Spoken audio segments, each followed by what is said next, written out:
أعوذ بالله من الشيطان الرجيم.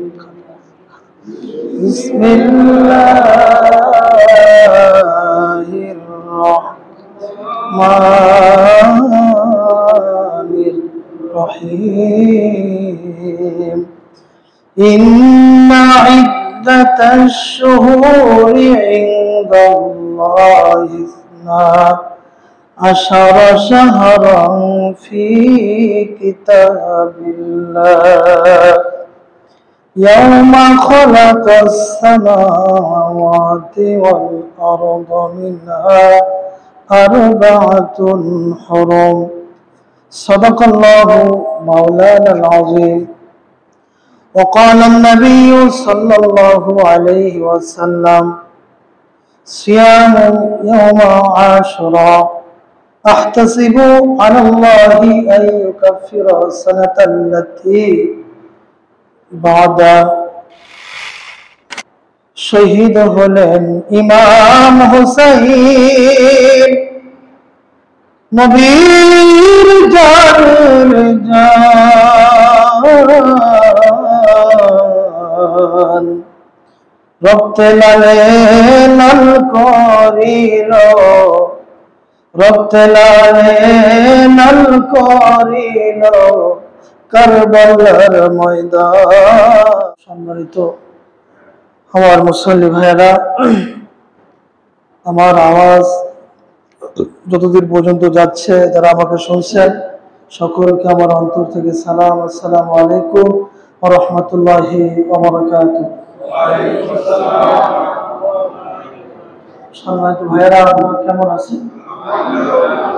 আল্লাহ পাক আমাদেরকে সুস্থ রেখে, ভালো রেখে আশুরার দিন পার হয়ে আজকে 11 তারিখ, তাই না? মাগরিবের পরে তো 11 তারিখ পড়ে গেছে। যুদ্ধটা হয়েছিল আজকের দিনের বেলা, যে দিনটা গেল, যে মালিক, যে খালিক, যিনি আমাদেরকে 11 তারিখ মুহররমের 11 তারিখে এশার নামাজের পরে তার এই ঘরে, তার এই দাসত্ব এশার নামাজ আদায় করার পরে আমাদেরকে একত্রিত করে জামাতবদ্ধ হয়ে দরুদ ও সালাম এবং কারবালার ময়দানের কিছু কথা ইতিহাস থেকে বলার এবং শোনার তৌফিক দান করলেন। এই জন্য তার দরবারে আমরা জোরে সোরে শুকরিয়া জানাচ্ছি। সকলে এক বাক্যে বলছি আলহামদুলিল্লাহ। তার সঙ্গে স্মরণ করছি একাই নাম তাজদারি মাদিনা মুহাম্মদ মুজতফা মুহাম্মদ মুস্তফা, সারা জাহানের মহান শিক্ষক, মহামানব, মহানায়ক জনাবে মুহাম্মদুর রাসূলুল্লাহ। সম্মানিত ভাইয়েরা, আমরা সকলে জানি যে এই মাসটি আল্লাহ রাব্বুল আলামিনের মাস, তাই না ভাই? সবাই জানি, এবং আলেম ওলামাদের মুখ থেকে আমরা না পড়লেও শুনে মুখস্থ করে রেখে দিয়েছি। কিন্তু এই মাসের মধ্যে আল্লাহ রাব্বুল আলামিন একটা দিন দিয়েছেন, আশুরার দিন। সেই দিনে আল্লাহ রাব্বুল আলামিন তার উলুল আজম সিনিয়র একজন নবীকে মুক্তি দিয়েছিলেন 4 থেকে 450 বছর ধরে যে ফেরাউন যে রাজত্ব চালাইছিল, মানুষের প্রতি জুলুম, অত্যাচার, নির্যাতন করেছিল, তার হাত থেকে আল্লাহ রাব্বুল আলামিন হযরত মূসা আলাইহিস সালাম তার কওম সহ তাদেরকে আল্লাহ রাব্বুল আলামিন বিজয় দান করে ফেরাউনকে লোহিত সাগরে চুবাইয়া চুবাইয়া মেরে ফেলেছিলেন। যেই দিন হযরত মূসা আলাইহিস সালামকে আল্লাহ মুক্তি দিয়েছেন, সেই দিনটাই হলো 10 মুহররম, ইয়াউমে আশুরা। সুবহানাল্লাহ। পাশাপাশি এই দিনে আবার একটা মর্মান্তিক, হৃদয় বিদারক একটি ঘটনাও ঘটে গেছে। সেটি হলো কারবালার প্রান্তরে যেটি ঘটাইছে আব্দুল্লাহ ইবনে জিহাদ, ওবাইদুল্লাহ জিহাদ এবং সীমার এবং এজিদ তাদের নেতৃত্বে। সম্মানিত ভাইয়েরা, অথচ আমরা অনেকে বলে থাকি যে হুজুর ওয়াজ না বুঝার কারণে, বয়ান না বুঝার কারণে অনেকে আমরা বলি হুজুর আহলে বাইতদেরকে কি আমরা ভালোবাসবো না? কারণ অনেক আলেম ওলামা হক কথা বলার কারণে আমরা অনেকে ভুল বুঝি। আপনারা ভালো করে শুনবেন, মনোযোগ সহকারে শুনবেন। যে কোনো আলেম ওলামা ওয়াজ করুক, বুঝবেন, না বুঝলে পরক্ষণে তাকে জিজ্ঞাসা করবেন, হুজুর তেনাকে বলবেন যে আপনি বয়ান করলেন, এই বয়ানটা আসলে আমি এরকম বুঝছি হুজুর, তা আসলে কি রকম হবে? তখন ওই আলেম, এই মুফতি, ইমাম আপনাদেরকে বুঝাই দিবে। সম্মানিত ভাইরা, আহলে বাইত যারা, তাদেরকে যদি আমরা ভালো না বাসি, ঈমান থাকবে? বলেন, ঈমান থাকবে? থাকবে না। কিন্তু কথা হলো, হযরত আবু বকর সিদ্দিক রাদিয়াল্লাহু তাআলা আনহু, হযরত উমর রাদিয়াল্লাহু তাআলা আনহু, ওনাদের চেয়ে হযরত হুসাইন রাদিয়াল্লাহু তাআলা আনহুর দাম বেশি।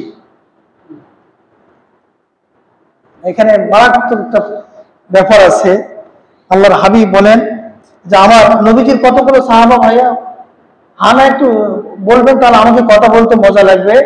নবীজির সাহাবা ১৬ লক্ষ। কত লক্ষ? ১৬ লক্ষ, ১,২৫,০০০। নবীজির সাহাবাদের মধ্যে কাউকে কেউ যদি ছোট মনে করে যদি অবহেলা করে, অথবা তার বিরুদ্ধে কটূক্তি করে, তাকে ব্যঙ্গ করে, আল্লাহর হাবিব বলছেন তার মুখের উপর তুমি বলে দাও আল্লাহর লানত তোমার উপর। আউযুবিল্লাহ বলেন। কারণ আল্লাহর নবী বলেন যত পৃথিবীতে নবী আছে সমস্ত নবীর পরে শ্রেষ্ঠ নবী মুহাম্মদুর রাসূলুল্লাহ সাল্লাল্লাহু আলাইহি ওয়াসাল্লাম।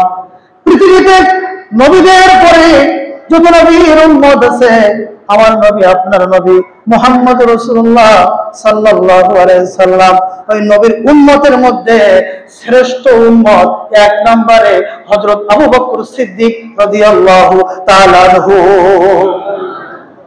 নবীর উম্মতের মধ্যে, পৃথিবীর সমস্ত নবীর উম্মতের মধ্যে দ্বিতীয় নম্বর যিনি উম্মত হিসেবে পৃথিবীতে ছিলেন, তেনার নাম হযরত ওমর ফারুক রাদিয়াল্লাহু তাআলা আনহু। সুবহানাল্লাহ। নবীর উম্মতের মধ্যে তৃতীয় নম্বর উম্মত যিনি ছিলেন, শ্রেষ্ঠ উম্মত হযরত উসমান গনি রাদিয়াল্লাহু তাআলা আনহু। সম্মানিত ভাইরা, যদি আজকে হুসাইন রাদিয়াল্লাহু তাআলা আনহু এবং হাসান রাদিয়াল্লাহু তাআলা আনহুকে আমরা 10 মুহররম ইয়াউমে আশুরার দিনে স্মরণ করে থাকি, বলেন তো দেখি 10 মুহররম নয়, 1 মুহররম, প্রথম 1 তারিখে মুহররমে হযরত ওমর রাদিয়াল্লাহু তাআলা আনহুকে হত্যা করা হয়েছিল। 1 মুহররম যে দিনে হযরত ওমরকে হত্যা করা হলো, এই দিনটাকে আমরা পালন করি। যদি পালন করতে হয় সর্বপ্রথম 1 মুহররম এই দিনে এইরকম কারবালার যেরকম আমরা পালন করি, সেরকম ভাবে 1 মুহররম থেকে পালন করা শুরু করতে হবে। কিন্তু আমরা তো জানি না যে হযরত ওমর কবে শহীদ হয়েছে।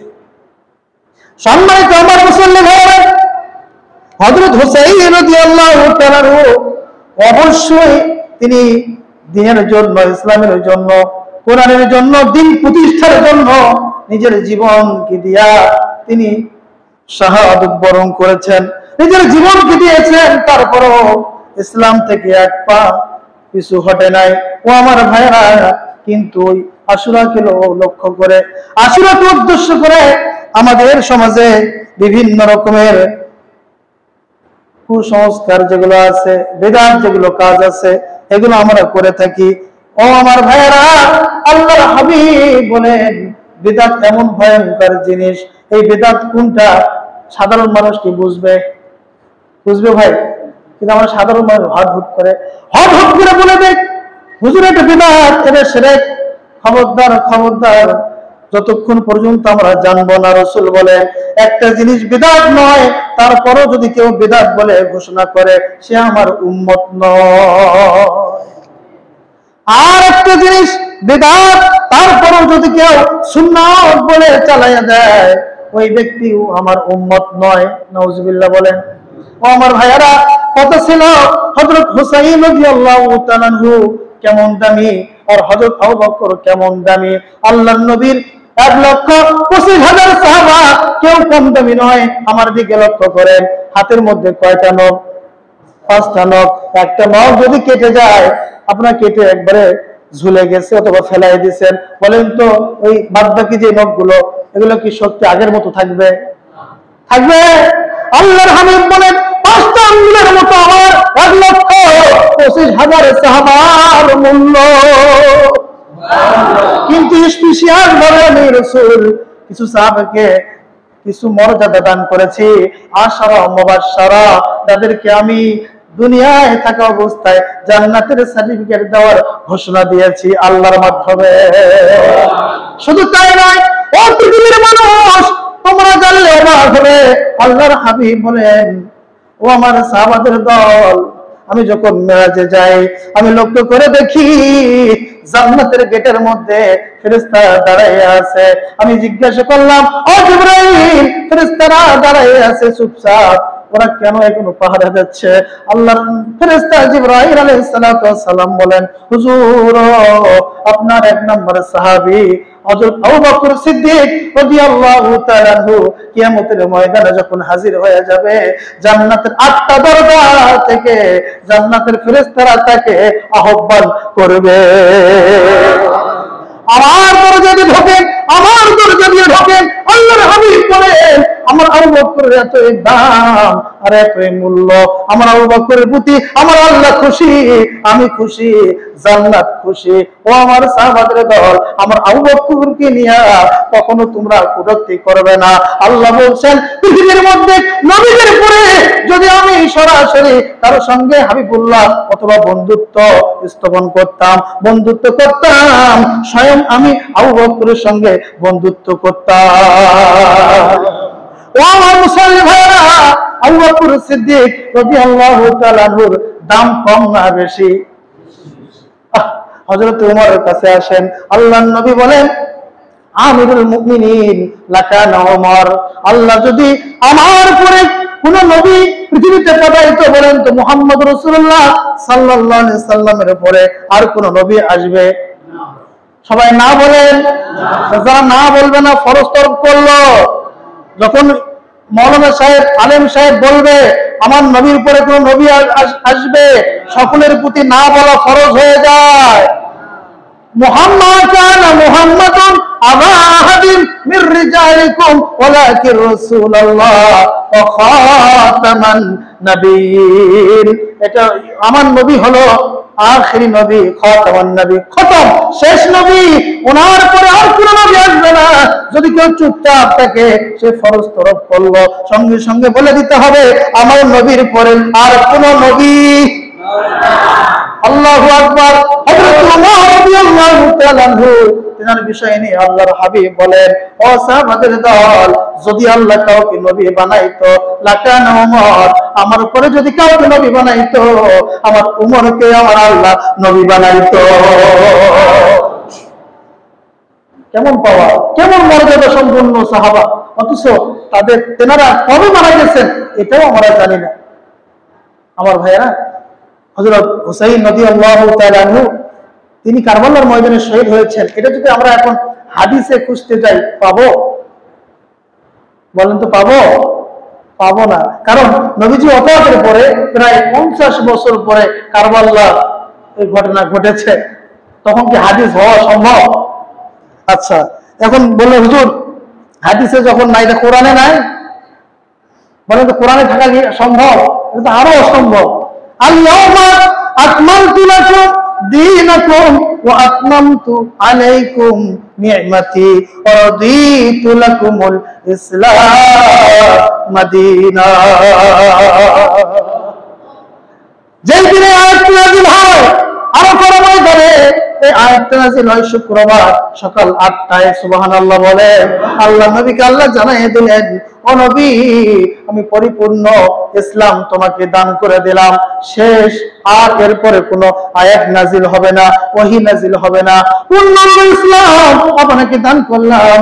নবী তখন ঘোষণা দিলেন, আমার আল্লাহর কোরআন এবং আমার সুন্নাহ যদি কেউ ধরে আঁকড়ায় রাখতে পারে, আমি রাসূল ঘোষণা দিলাম কিয়ামতের ময়দানে তাদের হাত ধরে টেনে টেনে জান্নাতে নিয়ে যাব। والسابقون الأولون মিনাল মুহাজিরিনা ওয়াল আনসার ওয়াল্লাযীনা তাবিউহুম বিইহসান রাদিয়াল্লাহু আনহুম ওয়া রাদু আন। আল্লাহ রাব্বুল আলামিন বলেন, নবীদের প্রতি আল্লাহ খুশি, রাদিয়াল্লাহু আনহুম ওয়া রাদু আন, আমার সাহাবাদের প্রতিও আমার আল্লাহ খুশি। তাহলে কোন সাহাবাকে আমরা ছোট চোখে দেখবো না। ও আমার মুসল্লি ভাইরা, তাহলে বুঝে গেল কোরআনেও আমরা কারবালার ঘটনা পাবো না, হাদিসের মধ্যেও পাবো না। তাহলে দেখতে হবে কোথায় ইতিহাস, কোথায় ইতিহাস। এখন ইতিহাস লেখছে কে? বাজারে বিভিন্ন রকমের কিতাব বই পাওয়া যায়, ওই বই কিতাব পড়ে বিভ্রান্ত হবেন আপনারা। আমি বলে দেই, হযরত হাফিজ ইবনে কাসির রাহমাতুল্লাহ আলাইহি তাফসীর ইবনে কাসির যিনি লিখেছেন, তিনি একটা কিতাব লিখেছেন। এই কিতাবের মধ্যে তিনি বলেন, কারবালার যে মূল ইতিহাস, যে মূল নায়ক খলনায়ক ছিল, তেনার বাসা ছিল ইয়ামানে। কোথায়? ইয়ামানে। ইয়ামান, এখান থেকে তিনি আবার মদিনায় আসলেন। মদিনায় এসে কালেমা পড়ে মুসলমান হয়ে গেল। হযরত উসমান তখন শাসন করেন, তার আগে কিন্তু তিনি চেষ্টা করেছিল হযরত ওমরের জামানায়, কিন্তু তিনি চিন্তা করেছিলেন হযরত ওমর যে সজাগ একজন রাষ্ট্রনায়ক, তিনি যদি একটু বুঝতে পারেন তার তরবারির কাছ থেকে আমি বাঁচতে পারবো না। আব্দুল্লাহ ইবনে জিহাদ, ওই শয়তান ইহুদি ইয়ামান থেকে চলে আসলো মদিনায়। মদিনায় এসে মানুষকে দেখাইয়া দেখাইয়া কালেমা পড়ে মুসলমান হলো, ভিতরে ভিতরে ষড়যন্ত্র চালায়। হযরত উসমান যখন বুঝতে পারলেন, আবার মদিনা থেকে তাকে তাড়াইয়া দেওয়া হলো। সম্মানিত ভাইয়েরা, একটু এখানে মনোযোগ দিবেন, কারণ ষড়যন্ত্রটা কিভাবে ইহুদিরা করেছিল আমি সংক্ষিপ্ত ভাবে বলে কারবালার ময়দানে চলে যাব, সময় বেশি লম্বা নেওয়া যাবে না। মদিনা থেকে যখন হটাই দিল, তিনি তখন চলে গেলেন বসরায়। কোথায় চলে গেল? বসরা। বসরার গভর্নমেন্ট ছিল আব্দুল্লাহ ইবনে জিহাদ। ও আমার ভাইরা, আব্দুল্লাহ ইবনে জিহাদ তিনি যখন, উবাইদুল্লাহ ইবনে জিহাদ তিনি যখন বুঝতে পারলেন ওই আব্দুল্লাহ বিন সাবার ষড়যন্ত্র, তার সেখান থেকে বাইর করে দিল, তিনি চলে গেলেন কুফায়। কয়টা দেশ হলো? বাসা কোথায়? ইয়ামানে। আসলো কোথায়? মদিনায়। আবার মদিনা থেকে বাইর করে দিল, গেল কোথায়? বসরায়। বসরা থেকে বাইর করে দিল। আবার আব্দুল্লাহ বিন সাবা, প্রকৃত নির্ণায়ক ও খলনায়ক, সমস্ত কারবালার ঘটনা ঘটাইছে, এবং হযরত উসমানকে হত্যা করার পিছনে সব ষড়যন্ত্র ছিল আব্দুল্লাহ বিন সাবা। ও আমার মুসল্লি ভাইয়েরা, কুফায় যখন চলে গেল, কুফায় যাওয়ার পরে বিভিন্ন রকমের ষড়যন্ত্র করে হযরত আলীকে হত্যা করলো। নাউজুবিল্লাহ বলেন। হযরত আলীর হত্যার পিছনেও এই আব্দুল্লাহ ইবনে সাবার হাত ছিল। নাউজুবিল্লাহ বলেন। ও আমার মুসল্লি ভাইয়েরা, কুফার মধ্যে যখন বুঝতে পারলো মুসলমানেরা যে ওই বেটা ইহুদি বিভিন্ন রকমের ষড়যন্ত্র করতেছে, তখন তাকে ওই কুফা শহর থেকে বাইর করে দিল। তখন সে শামে, কোথায়? শাম দেশে চলে গেল। শাম দেশে যাওয়ার পরে আবার ষড়যন্ত্র শুরু করলো। আবার শাম থেকে তাকে মিশরে পাঠায় দিল। কয়টা দেশ গঠন করলো? 6টা দেশ। দেখেন না ষড়যন্ত্র। মিশরে গিয়া বিশাল একটা দল আস্তে আস্তে তিনি একবার গুছাই ফেললেন। গুছাই ফেলার পরে মিশরের গভর্নর যখন বুঝতে পারলো, সেখান থেকে তাকে বাইরে করে দিল। তখন বিশাল একটা বাহিনী নিয়ে আবার এসে মদিনায় চলে আসলো। মদিনায় চলে আসলো। এদিকে চলে গেলে অনেক সময় লাগবে। আমি শুক্রবার জুমাতে রাতে আলোচনা করবো। মূল আলোচনা আমরা ডাইরেক্ট চলে যাই কারবালার ময়দানে। ঠিক আছে না ভাই? শুধু খেয়াল রাখবেন যে হুজুর তারপরে মিশর থেকে যে মদিনায় গেল আব্দুল্লাহ বিন সাবা, ও কি করলো? আমার মুসল্লি ভাইরা,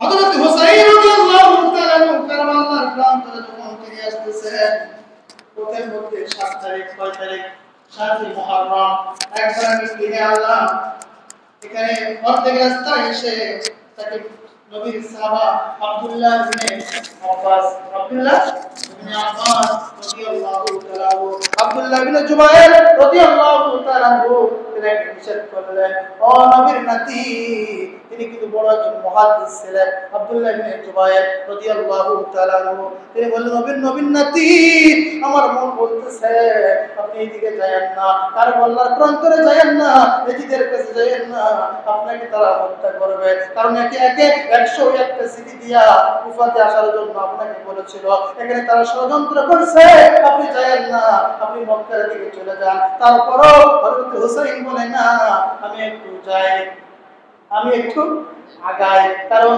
যারা হকের পথে থাকে, ন্যায়ের পক্ষে থাকে, তারা কখনো বাতিলের কাছে মাথা নত করে না। তারপরও তিনি আব্দুল্লাহ ইবনে জুবায়েরের কথা না শুনে মক্কার দিকে রওনা দিলেন। কোথায়? মক্কার দিকে। আবার তিনি চিন্তা করতেছেন, না, আমাকে মক্কায় যাওয়া যাবে না, আমাকে এজিদের কাছে সাক্ষাৎ করতে হবে। ইতিমধ্যে পথের মধ্যে তার হাতের মধ্যে চিঠি চলে আসছে, তোমাকে কোথাও যাইতে দেওয়া হবে না, তোমাকে গ্রেফতার করা হবে। চিঠি নিয়ে আসছে কে? চিঠি নিয়ে আসছে সীমা, হাদিসের ভাষায় শাম, শাম অথবা শেম, ওর নাম আসছে, কিন্তু আমরা বলি সীমা। ওই সীমার কাছে উবাইদুল্লাহ জিহাদ তিনি পাঠিয়ে দিয়েছেন যে যাও, মুসলমানের রক্তপাত আমরা চাই না। হুসাইন কি বলতে চায়, যদি আপোষে সন্ধি করে তাহলে কোনো সমস্যা নাই। ও আমার ভাইরা, এই চিঠি দেখে হযরত হুসাইন রাদিয়াল্লাহু তাআলা তেনারা বুঝতে বাকি রইল না।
আমি নবীকে দেখেছি না।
মুহাম্মদুর রাসূলুল্লাহ সাল্লাল্লাহু আলাইহি ওয়াসাল্লাম বলেন তো দেখি, আর তিনার রওজা মোবারকে থাকতে পারে? যখন হযরত হুসাইন জিহাদ শুরু করে দিয়েছে, দুলদুল ঘোড়া সহ কামড়াইয়া হাজার হাজার কাফিরদেরকে জাহান্নামে পাঠিয়ে দিয়েছে। সুবহানাল্লাহ বলতে পারলেন না? হঠাৎ করে দেখা যায় হযরত হুসাইনের শরীরের মধ্যে 30 অথবা 33টা বর্ষার আঘাত। কয়টা? 30 অথবা 33টা বর্ষার আঘাত, 40 অথবা 45টা তীরের আঘাত যখন শরীরের মধ্যে লেগে যায়, শরীর থেকে রক্ত ঝরতেছে আর চোখ থেকে পানি ঝরতেছে। তিনি তখন ক্লান্ত অনুভব করে আস্তে করে তরবারিটা এরকম জমিনের মধ্যে গেড়ে দিয়া তিনি বসে পড়লেন, নিজ দিকে মাথা করে বসে পড়লেন। কেউ আসার সাহস পায় না। পিছনে এজিদের সৈন্যরা একে অপরকে ঠেলে দেয় তাকে আঘাত করার জন্য, কিন্তু কেউ সামনে আসে না। একে অপরকে বলা বলে শুরু করে দেয়, না না আমি আঘাত করব না, কারণ আমি বহুবার দেখেছি আমার নবী রহমাতাল লিল আলামিন হযরত হুসাইনকে ওই জায়গাগুলোতে বারবার চুম্বন করেছে। একে অপরকে যখন বলা বলে শুরু করে দেয়, ওই সীমা ওই শয়তান দূর থেকে দেখতে পায় তাদের দ্বারা সম্ভব নয়, কারণ তারা কখনো হুসাইনকে মারতে পারবে না। তিনি কাছে এসে হযরত হুসাইনকে রাদিয়াল্লাহু তাআলা আনহুকে তার দেহ থেকে কল্লাটা আলাদা করে দেয়। সম্মানিত আমার মুসলিম ভাইরা, আল্লাহর নবী রওজা মুবারকে আর থাকতে পারলেন না। হযরতে আব্দুল্লাহ ইবনে জুবাইর রাদিয়াল্লাহু তাআলা আনহু বলেন, আব্দুল্লাহ ইবনে আব্বাস বলেন, আমি স্বপ্নের মাধ্যমে আল্লাহর রাসূলকে দেখলাম। রাসূল দৌড়াদৌড়ি করে একবার এদিকে যায় একবার ওদিকে যায়, হাতের মধ্যে ছোট্ট একটা শিশি দেখতে পাইলাম। আমি নবীকে বললাম, হুজুর আপনাকে ব্যস্ততা দেখা যায়, ব্যস্তর মধ্যে মনে হয় আপনি আছেন, বহুদিন ধরে আপনাকে দেখি নাই হুজুর, আপনি একটু দাঁড়ান, আপনার সঙ্গে আমি একটু কথা বলতে চাই।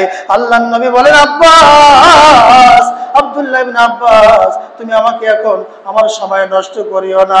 আমার হুসাইনকে তারা কতল করেছে, আমার হুসাইনকে শহীদ করে দিয়েছে। আমি শিশু নিয়ে যাচ্ছি কারবালার ময়দানে আমার হুসাইনের রক্ত এখানে রাখার জন্য। আমি হুসাইনের রক্ত রেখে দিব কিয়ামতের ময়দানে আমার আল্লাহর দরবারে আমার হুসাইনের রক্তের বিচার চাইবো।